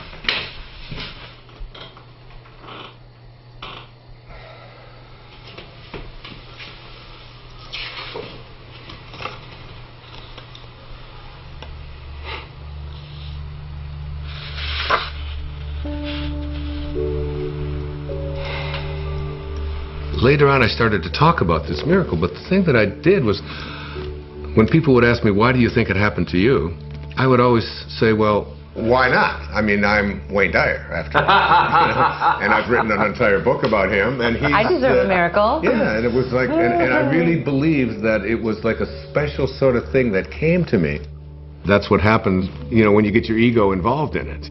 And what happened in that moment is that I totally forgot my ego. It wasn't that I'm so grand and so spiritual or that I'm so special. My instantaneous reaction to what John needed was to just reach out to him, and that's when the miracle occurred. In one moment, without thinking, I reached out to a fellow human being in need and forgot about myself. And it was almost as if the door opened, the teachers found me and said, here it is. The best way to have those doors open is to forget about yourself and to reach out and serve. It's always about serving. It's, you know, one of the mistakes so many people make is they just think, well, I'm just going to attract what I want into my life. And one of the things that I really profoundly believe in, you do not attract what you want. You attract what you are. What you are. I would have been too shy. I'm such an earnest guy, I would have no further things to say. We ran in such different circles, my baby, diagrammed different lines. Now we gaze at the moon out the window. Denise, come here. Sorry, I'm No, so sorry. no, no. I should never have said Hey, this. hey, hey, look at me. Look at me. It's okay. No, it's not okay. It's not okay. Everything's going to No, be okay. I Everything's didn't. going to be fine. No, you didn't do anything. I knew you felt this. I did this. I did this more than you. Listen to me. I'm sorry. I love you. I love you so much. Then the stars You're going to be okay. must have been our time. We found true love while staying at home.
Don't stop. That was great. Thank you. What brings you out so late? Or I should say so early. Just couldn't sleep. You having trouble with the filming? No, that's fine. Filming's easy. It's my business I can't handle. Hey, do you know chopsticks? I used to. Ha! Makes me think of being a kid. When I was idealistic. Back when I thought I'd make a name for myself. Oh, hey, don't say that.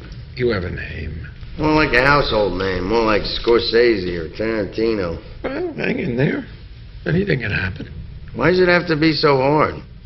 One minute I have the funding to make my movie. The next I don't. Can't get the money without the talent. Can't get the talent without the money. And then they pulled it all out from under me. I don't own it anymore. Seriously thinking career change. That's a good sign.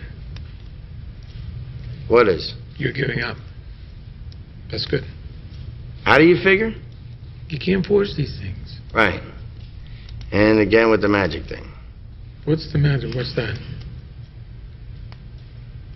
You know, I don't know why I'm telling this to the janitor or whatever you are.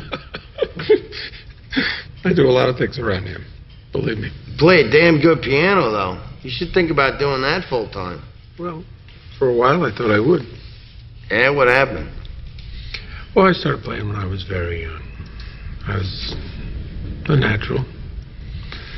And then I got older and I became more aware of people watching me play.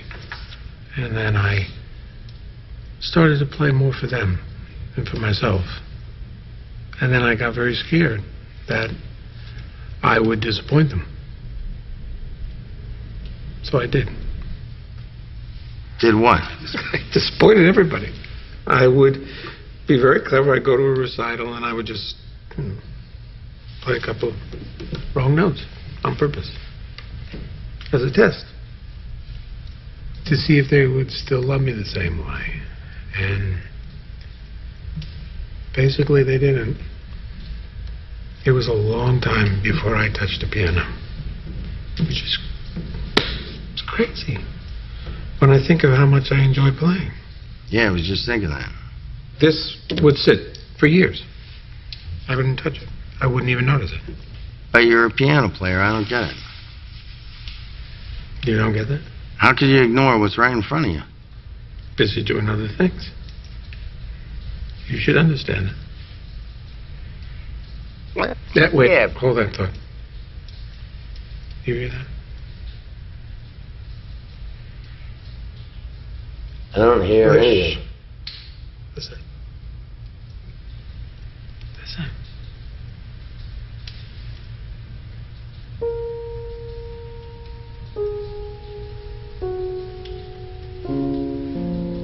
That's nice. I like that. I like that too. You making that up?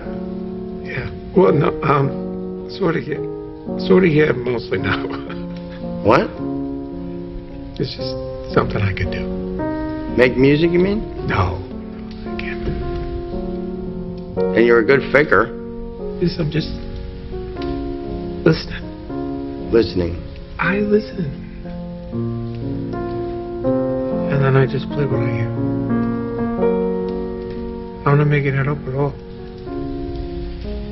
It makes itself up. Makes itself. Exactly. I just play.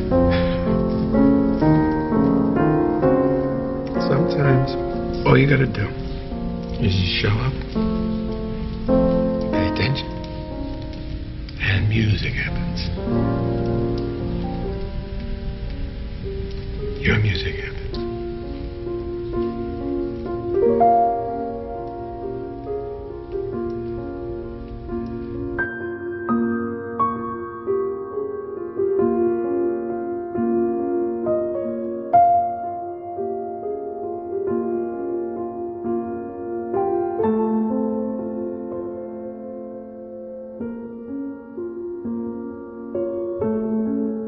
Whatever you're looking for in your life is there for you.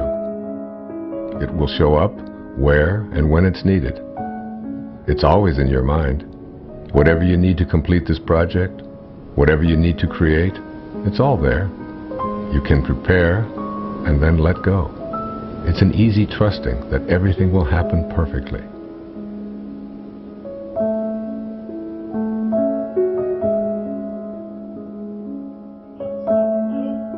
Bend forward to the lower spine. Bend your knees. Place your hands on the floor. Move your hips up and down. Right, left, right, left, right, left, right, left. Get your You lower know what? spine. I can't shoot it from here. No? No, there's tint. Oh, but we really need something for B-roll. We don't have anything. I'm not the director. I don't know what David wants. Where is he anyway? He's probably sleeping off a hangover. Well, I gotta go in. I can't shoot it from out here. Oh, great. Go in. Go do that. You're not coming with me. Me? I'm not going in there. It's like 200 degrees in there. Okay. And what about you? No way, Jose. I had better get a bump for this. Mm-hmm. You're my hero. Okay. You guys suck.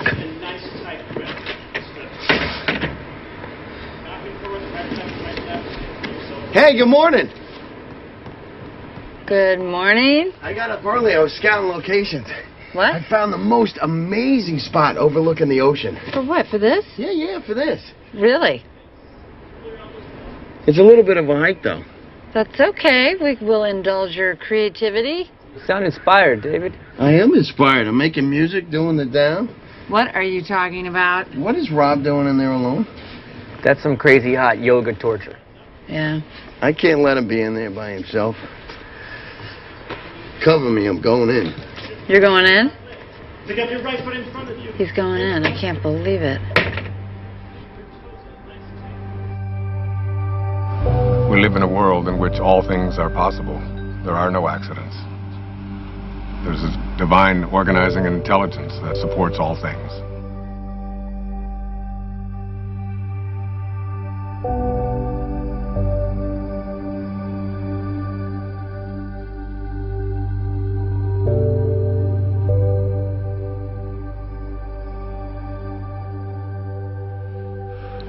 I think you have to get to the place where you're no longer focused just on yourself.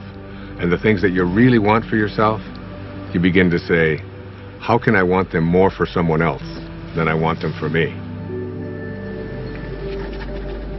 And that's God realization.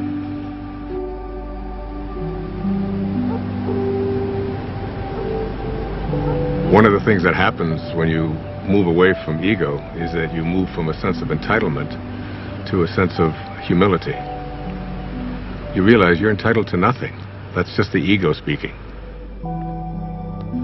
So the fundamental truth is that you must be like what you came from. If you came from divinity, you must be divine. If you hold your hands up and say, these are the hands of God, then what does God do with his hands? God is just giving. That's all God knows how to do. Hi. How are you this morning? Better than yesterday. That's a good way to be. Not better than anybody else, just better than you used to be. Hey, I was wondering, is there a place around here where I could actually buy some flowers? I wanted to bring some back for my wife. I can let you have some of these if you want. Really? Yeah. I mean, they're not fancy like you get in a flower shop. They're just indigenous roses. A little more rustic. I think my wife might actually like that. Hey, now, let me help you.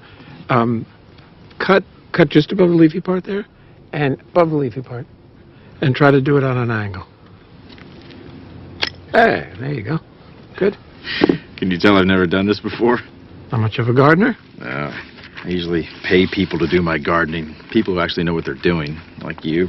Yeah, well, I get a lot of satisfaction out of it. I've never really seen the value in flowers, I guess. Don't you ever send your wife flowers? No. Oh, that sounds bad. It's a new day. Yes, it is. You know, there are over 200 species under the genus Rosa. And there's a rose database that has, I think it was over 6,000 variations of roses. Seems almost excessive. Here. Thank you very much. Did I give you a tip? No, thank you. You sure? It's okay. Well, I'll be sure to tell the owner of this place what a great staff he has. You just did. You? You're the owner. No, I really am. I apologize. I thought you were just the gardener. That's an easy mistake to make. I saw you watering the plants. Plants need to be watered. Yes, they do. Thanks again.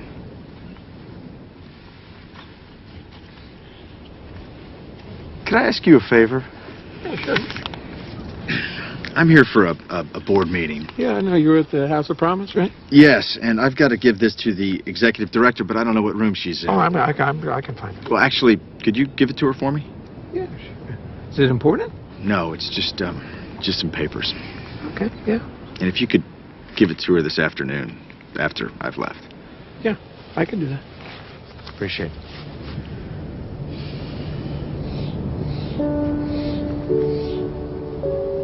So you shift your thoughts from what can I get to how can I offer, how may I serve. If your attention is off yourself and about giving, the universe will respond by giving back to you. The universe will say, how may I serve you? But you have to be in a place of service yourself.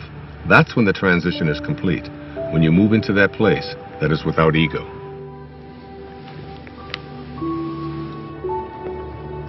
Hey there. Hi. Missed you yesterday. Had a great game. Yeah, got stuck in town. Yeah, I understand. Things come up. Yes, they do. How'd the meeting go? Nothing changed. They still need the money. But once they get the money, we'll see who gets the contract. See you in the city. All right, see you. Not so fast. Don't tilt it. No, we don't want to crush the flowers. That's very good. Oh, I'm telling you, you don't want to know how much these flowers cost. You know, it's the same florist the mayor uses. Now, oh, be careful, please. Thank you.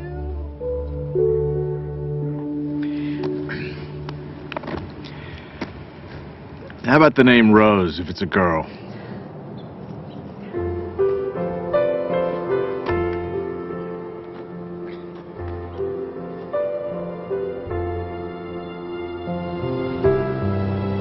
As we move into the meaning phase of life, it's not as if you no longer are ambitious. It's that you have ambition with meaning. You're ambitious about other things. So now your ambition is transformed into purpose, and you have to learn to become the observer and to step back. You begin to live in process, trusting where your source is taking you. You begin to detach from the outcome. And that detachment allows you to no longer be fighting. It allows things to just come to you. And you're no longer being the person who's making things happen. You're allowing them to show up. The fight is gone. So I get asked over and over again, is there a purpose to the ego? And my reaction to that is it's just not worth defending. The ego is the thing that is the false self. And when you're defending it, you're defending an illusion. You're defending something that really isn't who you are. Your authentic self is way beyond the ego. Every one of us knows that we came here with music to play. And yet we have a tendency to believe that we are separate entities and that we have to fit in, and that's our role in life. And none of that is true. The shift can happen in many ways. It can be just a comment. It can be a coincidence that occurs, a particular event that you weren't expecting. It can be anything at all. But the result is always the same. You begin to realize that you're not here to push life, to make it a struggle all the time. You're here to enjoy and to be living in peace. That's what happens when you're in the afternoon of your life. I was just thinking about all the things I have to do to pack us up to leave. Oh, yeah? I'm like a walking to-do list. I think 90% of my day is spent managing everyone else's life and all their problems. Uh-oh. You are very appreciated. It's not what I mean. I love taking care of you and the boys. I do. I love my family, but... But? When I paint, I go somewhere. I feel connected. I feel bliss. And you're good at it. I miss it so much. On the hike yesterday, and Jack told me that I don't paint. I realize that my own children have no idea who I am. They don't even know what I do.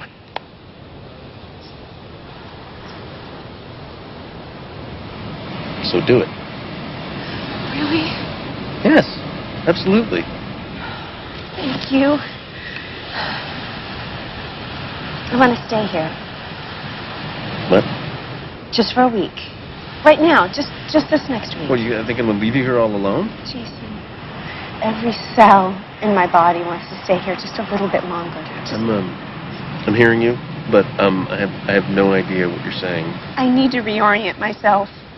I need to find my way back, and I need solitude to do it. When you're a mother of two small children, you don't get solitude. Jason, you have to know I love you. And I love the kids, and I am still us, but I am more than this.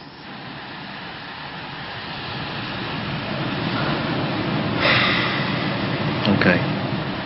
There's just one problem. See, I don't know how to do what you do. You'll be great.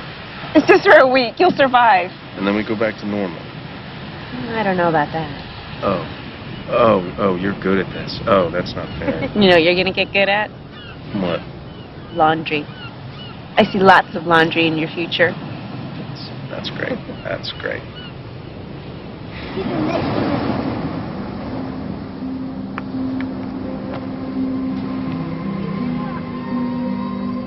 If you want to see the doors open in your life, you detach yourself from what the ego says, and you allow yourself to live from this divine place called spirit.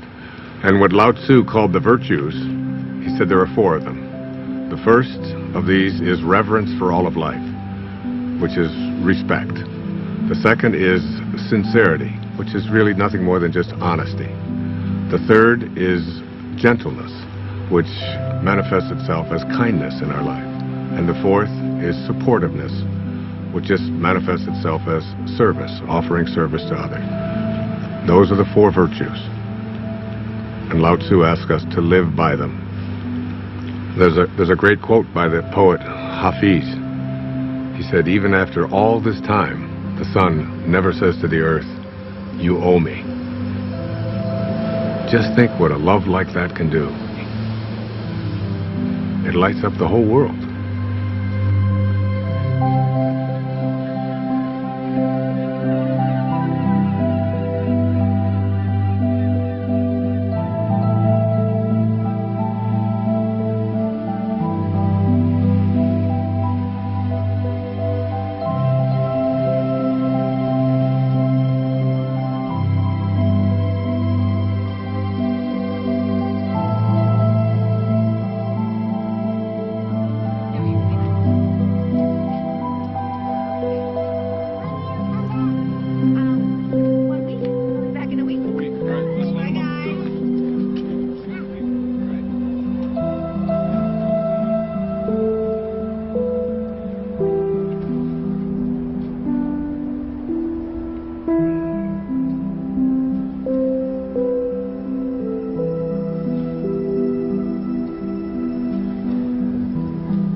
Oh, David.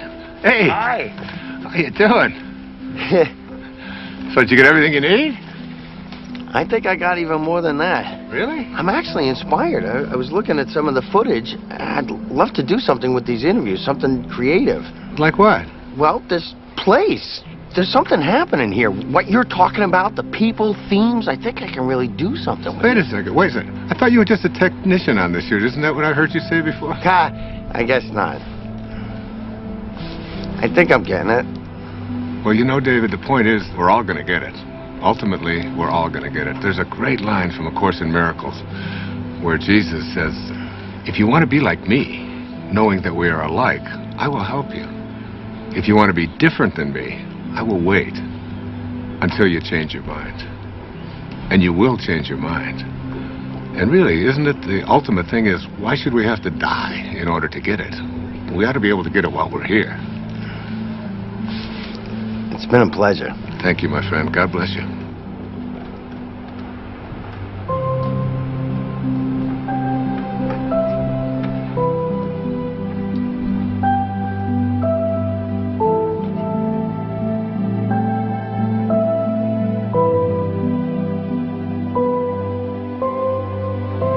Nobody needs to ask the question, what is my purpose? It will always be found in service. If you can just for one day put your attention on making life better for someone else, if you can focus on thinking like that, that's how God thinks. It's an ancient concept, but it's still relevant. To touch someone's life is more valuable than any amount of money. My friend Byron Katie says, to believe that you need what you don't have is the definition of insanity. That you can't be fulfilled until you get all these things, that's an illusion. Really, you don't need anything more. It doesn't matter what it is you do. You could be a cab driver, a teacher, a factory worker, a manager. What matters is that you put your attention on how may I serve. Think of the people you go to, whoever you are in your path. You can run an entire business this way. not being attached to outcome, putting attention on service. Your life becomes about living those virtues. How can I serve? How can I be gentle? How can I be reverent? Thinking like that means you're living in meaning. The messages of the morning are about what you can and can't do, about how society defines you. But in the afternoon, after the shift, it's about connecting to an energy that's taking care of everything, and we're all just being done. Try to stop yourself from breathing, from your fingernails growing. Living the virtues is all we need to do. The truth is, I feel something else is in charge of all of this. So it's really about surrendering to it. Surrendering to something that is bigger than you, that you are connected to, and that's really in control of everything.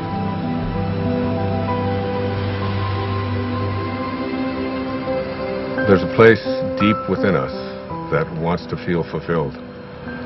That wants to know that my life has made a difference. That I've left this place, this planet that I've lived on, better than when I arrived. That someone's life has been profoundly touched because of my existence. We all want that. It's not about age or about finding yourself. Whoever you are, at whatever age, you're only a thought away from changing your life.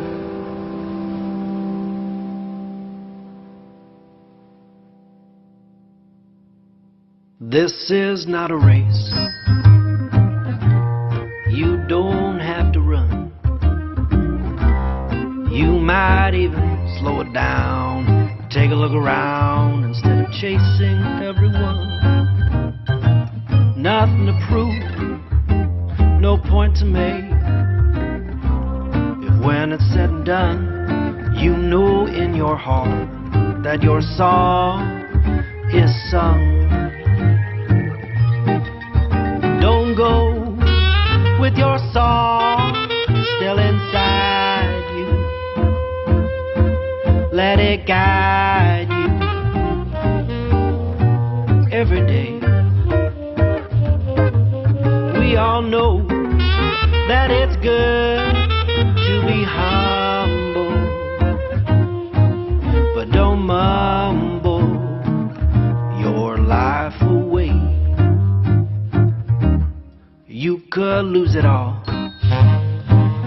You would still feel like you'd won. You might fall out of the sky, learn to fly just by reaching for the sun. No need to fret, but by regret. If when it's said and done, you know in your heart that your song is sung. Don't go with your song still inside you. Let it guide you every day. We all know that it's good to be humble, but don't grumble your life away. A little teamwork now. La la la la la. La la la la la. Low la low la low. Low la low la low. La la la la la la la. La la la la la la la. Low la low low low low. Low la low low low low. Rubber da scrub. Hobba de hobba do. Hooba da hooba de ha.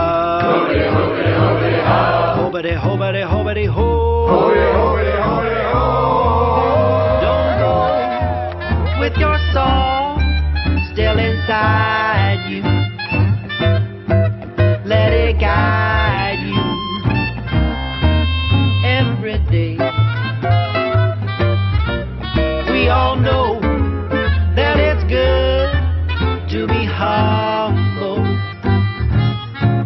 but don't fumble. Don't grumble. Don't mumble your life away.